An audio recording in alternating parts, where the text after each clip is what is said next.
Malicious compliance. For years my company had this ultra-specific rule about file naming on our internal server. Every document had to start with a 4-digit code that only one department was allowed to assign. The problem is that this department works from a different country and their time zone is 9 hours ahead of us. If you needed a code after their shift ended, you just had to wait until the next day.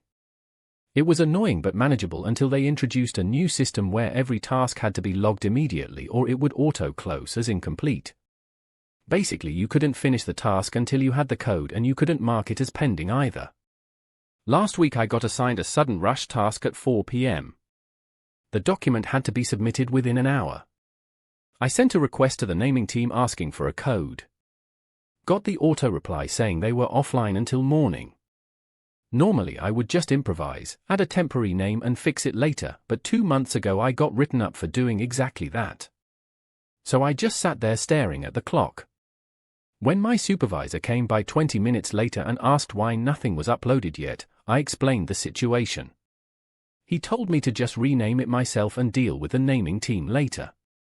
I politely reminded him that this was the exact action I had been written up for and I couldn't take that risk again. He told me to follow policy. So I did.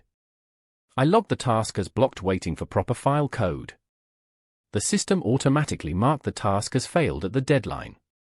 And because it was a high-priority client, the system instantly forwarded the failure to upper management. By the next morning, 3 different managers were blowing up the naming team asking why they didn't respond. Naming team responded with a screenshot of my original request timestamped earlier, explaining their shift hours. The blame circle started spinning so fast I swear you could feel wind. 2 days later, new rule appeared silently in our handbook. If the naming team is offline, employees may create temporary codes that follow a simplified format. No apologies. No acknowledgements. But the rule changed. And all it took was me sitting still and following their own policy word for word.